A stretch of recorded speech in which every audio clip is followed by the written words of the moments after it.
بەخێر بێن قوتابیانی بەڕێز ئێستا دەین دەرسی تورکی زمانی دەرسی تورکی من مامۆستا جولەر یونس پۆلی یازدەی ئامادەیی دەڵێنەوە. Hoş geldiniz değerli öğrencilerim. Bugünkü konumuz Türkçe dersinden 11. veya 2. lise için açıklıyorum. Kalan konuları devamını burada size açıklıyorum. Tabii bu diğer konunun veya diyelim başlığı nedir? Son kuşlardır. Bu konuyu iyice okuyup anlarsınız. Orada da güzel bir hikaye var. Bu hikayede bir kahramanı var. O kahraman da tabii ki doğayı sevmeyen, çocukları öğreten, hani doğayı sevmesinler, kuşları öldürsünler, o konuyla ilgili güzel bir hikayeniz var. Onu da iyice okuyup lütfen anlama ve anlatım çalışmalarını da siz yaparsınız. Onu da iyice okuyup, anlayıp soruları yanıtlarsınız defterlerinizde. Ama dil bilgisine gelince bu konudaki dil bilgimiz nedir? Tabii biz geçen derslerde dil bilgisinde yapılarına göre tümceler anlattık. Yani yapısını anlattık. Şimdi anlamlarına göre tümceleri anlatıyoruz. Anlamlarına göre tümceler. Anlamlarına göre tümceler bir bakalım nedir? Tabii ki biz farklıdır o hani yapısını anlattık.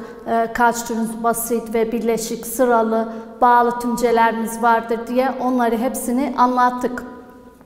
Bugünkü konumuz anlamlarına göre. Belki de bu konuları daha önceden almışsınız ama burada daha birazcık notlar veriyor ve detayları size açıklıyorum. Anlamlarına göre tümceler burada bakıyoruz. Birinci türe yazdığımıza göre burada olumlu tümcemiz var. Olumlu ne demek? Olumlu tümcede iş yapılır. Ne demektir iş yapılır? Yani bir işin herhangi zamanda olduysa, yani yapılmış veya yapılacak veya yapılıyorsa da şu anda yapılıyorsa önemli olan bu konuda iş yapılsın. O yüzden biz buna olumlu deriz. Olumlu deriz. Yani burada bir işimiz var, bir yardımımız var. Bu iş yapılmış durumdadır.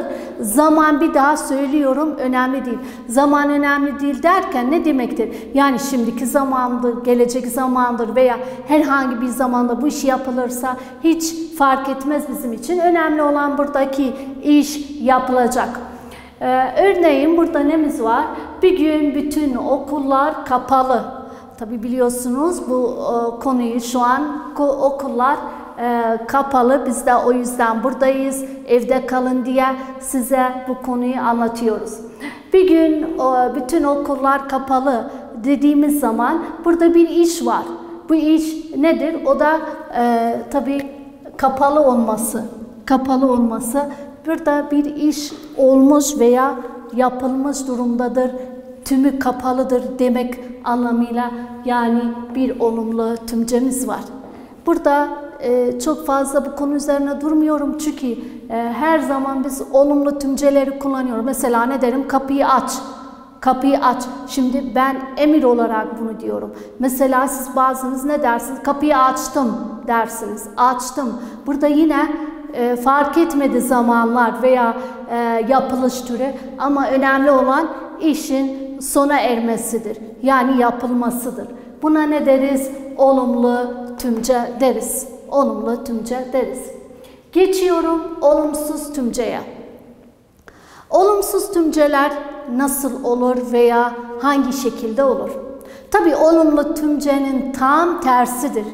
Tam tersi derken yani burada iş yapılmaz, sona ermez veya yapılmaz veya hiç yapılmaz diyelim. Burada bunun farkı diğer tümceden işinin yapılmasıdır, yapılmamasıdır.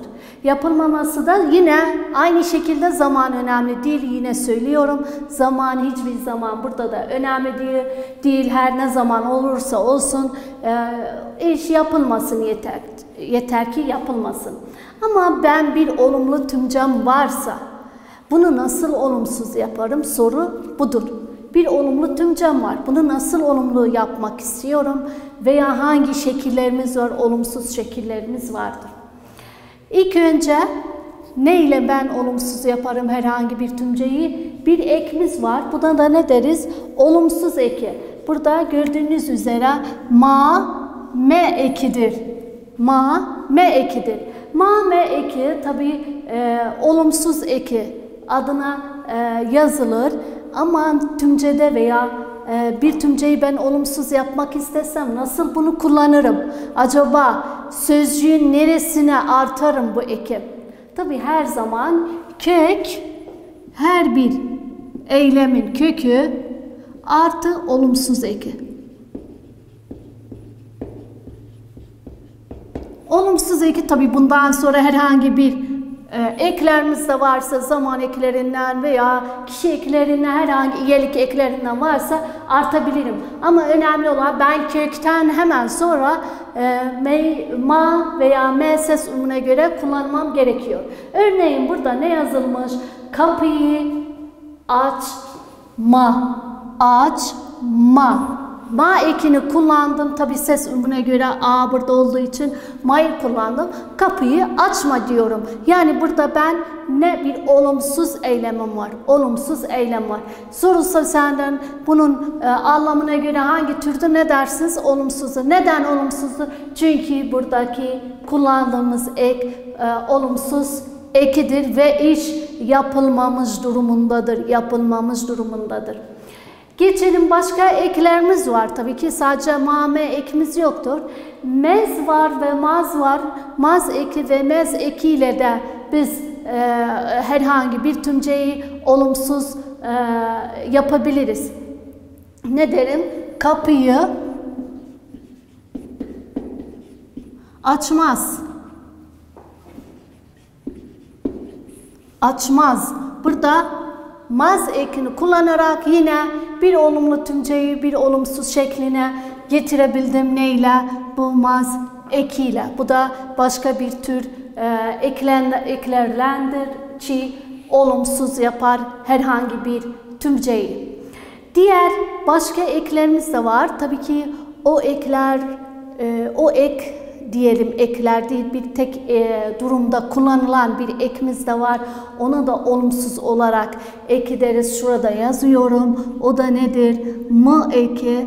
Tabi ses uyumuna göre bu da değişebilir. Sözcüğümüze göre bu eklerden birini artabiliriz ve hangi tümceyi veya hangi eylemi ben burada olumsuz yapabilirim bu ekle.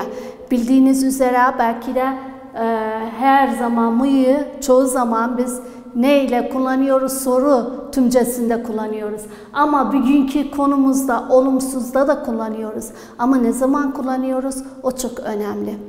Eğer bir eylemimiz varsa, bu eylem şimdiki zaman olduysa, şimdiki zaman ek varsa bu eylemde o zaman mı veya mi'yi ekini kullanırız olumsuz eki olarak.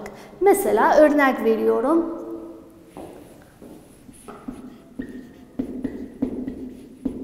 Kapıyı açmıyor. Açmıyor. Bakın bu verdiğim örneğe, tabii bunun olumsuzunu şöyle desem ne derim? Kapıyı aç desem o ne diyor? Kapıyı açmıyor. Başkası ne diyor? Diyor ki kapıyı açmıyor.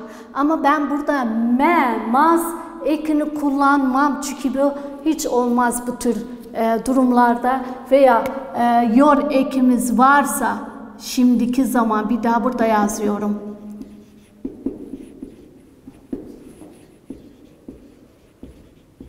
Şimdiki zaman ekimiz varsa o zaman ben bunlardan hiçbirini kullanmam. Sadece bu tür olumsuz eki kullanıyorum. Açmıyor. O yüzden buna iyice dikkat ediniz. Bu durum farklıdır. Yani sadece ve sadece bu durumda ben olumsuz eki olarak kullanırım. Yani diğer durumlarda değil, sadece bunda kullanıyorum. Çünkü şimdiki zaman ekimiz vardı tümcede. Umarım anladınız bu konuyu. Şimdi Yani bunu iyice aklınızda kalsın şimdiki zaman olduğunu. Geçelim değil ve yok türüne veya değil ne zaman kullanırım veya yok ne zaman olumsuz olarak kullanırım. Tabii bir isim tümcem varsa ben onu nasıl olumsuz yaparım? Bu iki sözlerden birini kullanabilirim. Bu iki sözcüklerden birini kullanabilirim. Mesela birisi diyor hava yağmurludur. Ben ne derim? Hava yağmurlu değildir desem, değildir burada ne oluyor? Olumsuz sözcüğünü kullanarak bu tümceyi ben ne yaptım? Olumsuz yaptım. Veya ne derim? Ahmet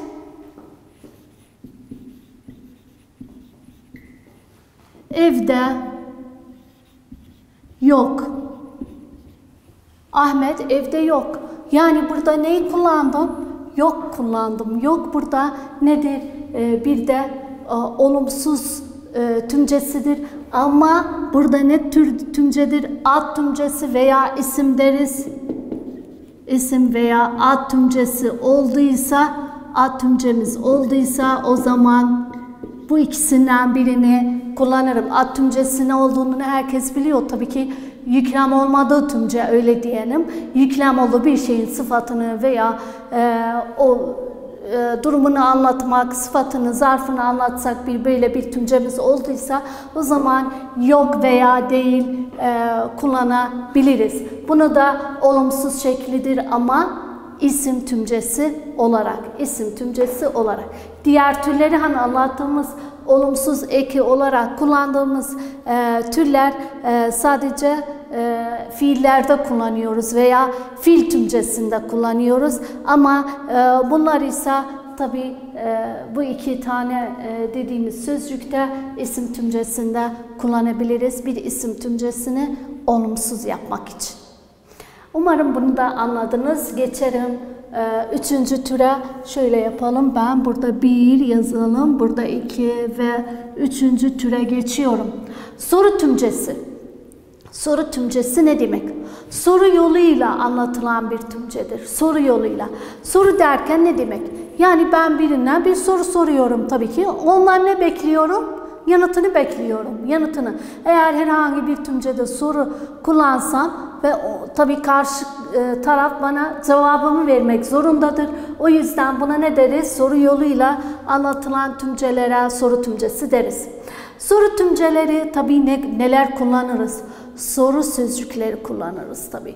Soru sözcükleri hepimizin aklına neler geliyor? O 5 ne diyorum mesela burada? Ne zaman, nasıl, ne sözcüğü, kim desem, kaç desem veya hangi desem ve benzeri. Ne zaman, nasıl, bunları hepsini tutar. Bunlara ne derim? Soru sözcükleri. Yani tümcede ben neyi kullanırım? Bu sözcükleri kullanarak burada bir soru tümcesini dile getirebilirim. Ne yaptın desem, ne yaptın desem burada tabii bu da çok önemlidir. Sonuna ne koymam lazım? Soru işareti. Soru işareti koyduğum zaman bellidir ki bu bir soru tümcem var burada. Onun dışında ne var? Bir soru sözcüğüm de var. Soru sözcüğüm de var. O yüzden ben burada ne yaptın derken hemen ardından da şunu kullanmam gerekiyor. Çünkü diğer tümcelerde mesela olumluda veya olumsuzlarda sonuna nokta konulur. Ama bu tür tümcelerde herkes biliyor soru işareti kullanırız. Peki acaba biz burada bir not vermek istiyorum ilk önce diğer türe geçmeden önce. Bu bir nottur sizin için. Bu nota ne diyorum? Kim bu cennet vatanın uğruna olmaz ki fida. Olmaz ki fida. Burada ne var? Olmaz ki fida. Burada bir soru anlamıyla kullanılan tümcedir ama sözde sorudur. Yani bu bir soru tümcesi değil. Soru tümcesi değil. Buna ne deriz? Sözde soru. Sözde soru. Yani anlamına baksak kim bu cennet vatanın uğruna olmaz ki fida. Yani işin burada bir soru şeklisi yok. Soru şeklisi yok. Sanki bir konuşarak ve cevabını vererek yazılan bir böyle tümcelere sözde soru deriz ve sözde sorumuz varsa yani bu soru tümcesi sayılmaz. Bunu lütfen not olarak aklınızda kalsın. Yani herhangi bir ben burada olmaz veya kim sorusunu gördüm. Burada kim sorusunu gördüm. Soru sözcüğünü gördüm. Hemen bu soru tümcesidir diye öyle bir şey yok. İlk önce anlamını anlamam gerekiyor. Bu bir. İkincisi ise sonunda acaba soru işareti mi kullanılmış veya başka tür noktalama işareti kullanılmış? Tabi burada bakıyorum ben nokta kullandım. Madem ki nokta kullandım ve buradaki anlam bakımından soru değilse, yanıtı varsa aynı zamanda tümcede buna ne derim? Sözde soru derim. Sözde soru derim. Bir daha dönüyorum bu notu verdikten sonra size bir daha dönüyorum türlerine. Başka tür soru tümcelerimiz de var. O da nedir? Tabii mı ekiyle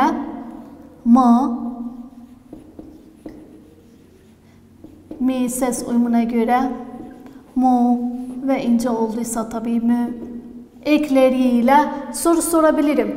Soru sorabilirim. Örneğin ne derim? Yaptın mı? İşini yaptın mı? Derim. Yaptın mı?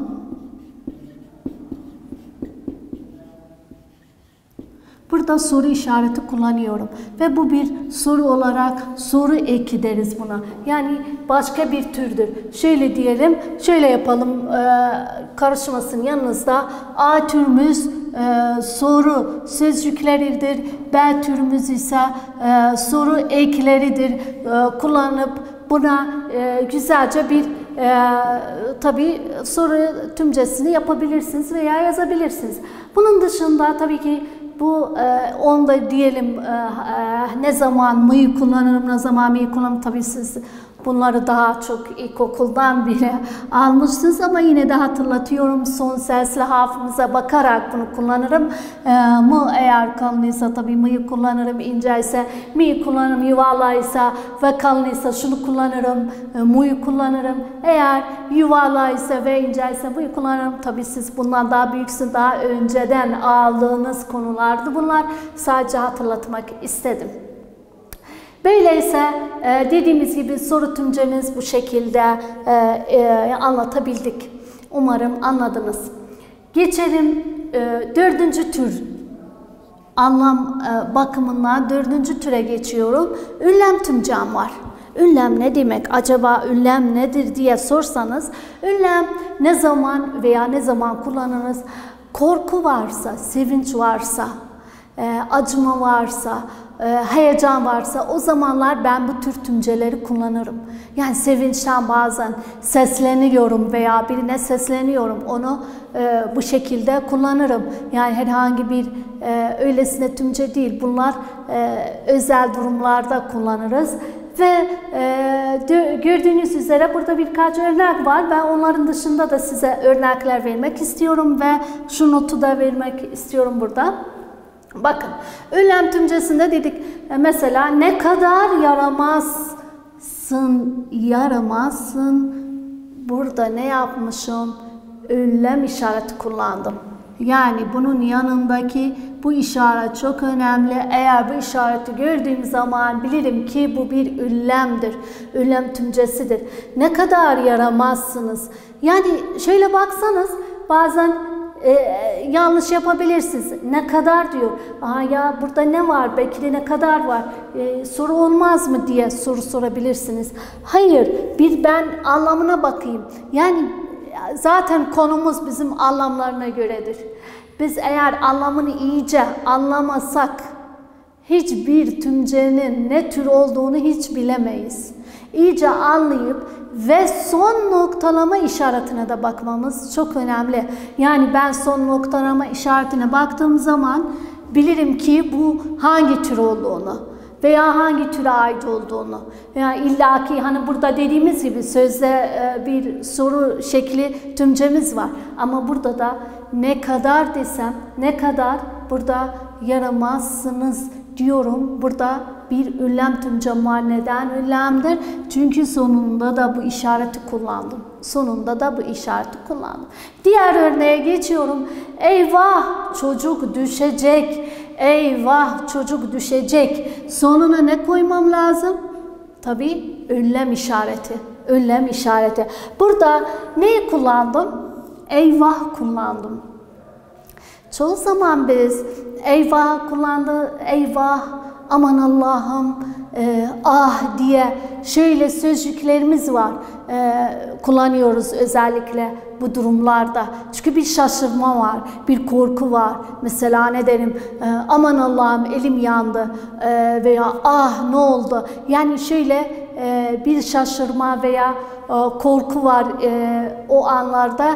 Biz böyle çoğu zaman sözcükler, yani bu da bir ipucu olarak size verebilirim. Eyvah, aman Allah'ım, bunları görseniz bu da bir ünlem tümcesi olabilir. Ünlem tümcesi olabilir. Ve umarım bunu da anladınız. Dediğimiz üzere sonuna da ünlem işareti koyduğumuz zaman bellidir ki bu bir ünlem tümcesidir. Son olarak veya son tümcemiz, türümüz, 5. türümüz nedir? Şart tümcesidir. Koşulu, şart. Şart tümcesi ne demek? Bir işin yapılması için diğer iş şart koşar. O yüzden koşul diyoruz. Bir işin yapılması için diğer iş ne oluyor? Şart koşar. Madem şart koşuyor, yani bir işi ben yapmam, sen yapmasan, mesela böyle bir şekilde anlatabilirim. Mesela okula gelsen gelirim desem, gelsen gelirim derim. Bu ne yaptım? Ben bir şart koydum. Yani bu şartın sonucunda ben bir başka bir iş yapıyorum. O zaman bu tür tümceler neden oluşuyor? İki tümceden oluşuyor. Dikkat ediniz. İki tümceden oluşuyor. Hani biz birleşikte anlattığımız gibi tüm diyelim kullandığımız şart tümceler birleşik sayılır. Bunu da aklınızda kalsın, hatırlatmak istedim. Şart tümcelerinde ne eki kullanırız? Tabii sa, se. Sa, se ekini kullanırız. Sa, se eki ne demek? Yani iki tümceyi bağlayan, birbirine bağlayan diyen veya birinci hani şarttır. Bu sa, se'yi kullanırız şart kiplerinden, geçen sene aldığınız şart kiplerinden eğer hatırlıyorsanız onlardan birini kullanarak biz bir şart tümcesi yazabiliriz. Gelirsen gelirim. Yağmur yağarsa içeri girerim. Yağmur yağarsa, yani burada bir şart koştum ve burada bir başka bir tümce örnek olarak size verdim. Bu akşam maçta eğer 3 gol atsak ne oluyor? Atsa burada çok bellidir. Atsa ne olur? Kazanırız. Bu akşam maçta 3 gol atsak takımımız tabii ki diyor. Takımımız 3 gol atsa ne oluyor? Kazanırız. Atsa, burada bu sa nedir tabii ki? Hemen bellidir. Ben burada neyi anlattım? Şartı koydum. Şart koydum. Yani eğer biz 3 golü yapmasak veya atmasak ne oluyor? Kazanmayız. Yani burada ne oluyor? Bir şart koştu. Bir şart koştu ve eğer bu şartı yerine getirirsek ne oluruz? Kazanırız. O zaman burada iki eylemimiz var veya iki diyelim tümceyi birbirine bağlayan bir sa, se ekimiz vardır. Onunla tabii ki biz bunu tümceyi şart tümcesi olarak diyebiliriz. Bu bir şart tümcesidir. Şart. Sorsanız acaba sonuna ne konulur? Tabii nokta konulur. Bu da normal bir tümce gibi nokta konulur. Dediğimiz gibi de eğer yapısına göre bunu incelesem ne derim buna? Birleşik derim. Bir daha söylüyorum. Birleşik derim çünkü S o bulunduğu zaman da birleşik tümceler bu olabilir. O yüzden buna iyice dikkat ediniz ve S bulunduğu zaman koşulu oluyor. Bir işin yapması için diğer iş ve ne oluyor? Şart koşar. Bir daha hatırlatmak istiyorum size. Tabii kitabınızda da olduğu üzere biz bu konuları hepsini kitabınıza göre açıkladık. Dil bilgisinde özellikle bir daha hatırlatmak istiyorum. Anlamlarına göre 5 türümüz vardır. Birincisi olumlu. Olumlu dedik iş yapılır. Bir daha söylüyorum iş yapılır. Bunu unutmayın. İş burada yapılır. Yani yapılması gerekiyor. O yüzden ama buradaysa ikinci tür ise olumsuzda iş yapılmaz. Zaman yine hiç önemli değil. Ne zaman olduysa olsun ama yine iş yapılmaz. Bunu da iki türe ayırdık. Biri fiil tümcelerindeyse, diğeri ise de şöyle isim tümcelerinde nasıl olduğunu anlattık veya nasıl yapıldığını anlattık. İsim tümcelerinde dedik değil veya yok kullanırız ama normal eğer bir fiil tümcemiz varsa şu ekleri kullanırız ve bir özel durumumuz var idi mı dedik şimdiki zamanda kullanabiliriz. Son olarak veya diyelim diğer türe de geçiyorum, onu da anlattık. Soru olan soru tümcelerimizde de ne zaman veya soru sözcüklerini kullanırız. Onun dışında dedik nemiz var? Diğer türümüz soru eklerimiz var. Soru eklerinde ne şekilde kullandığımızı anlattık. Bir de not olarak verdik. Sözde sorumuz var. Yani herhangi bir tümce soru olmaz, sözde de olabilir. Ünlem tümcesini de anlattık. Ünlem tümcesinin en özelliği dedik korku veya şaşırma veya heyecan durumunda olan kullanılan sözcüklerdir. Bu sözcüklerin de sonuna her zaman dedik tümcelerdir. Her zaman bunu kullanırız. Bu işareti yani ünlem işaretini çoğu zaman da eyvah aman Allah'ım bunları kullanıyoruz. Son olarak 5. şart tümcemiz veya koşulu dedik. Sa ekiyle yazılan veya yapılan tümcelerde bir işin yapması için diğer iş şart koşar. Böylece biz bu konunun sonuna vardık ve inşallah faydalanırsınız. Dediğim üzere anlama ve anlatım çalışmalarını da siz yaparsınız. Son kuşlar konusunu iyice okuyup ve onu anladıktan sonra anlama ve anlatım çalışmalarını ve hikaye ne türdür, nasıldır onu da iyice okuyup onu yapabilirsiniz evde. Teşekkür ederim.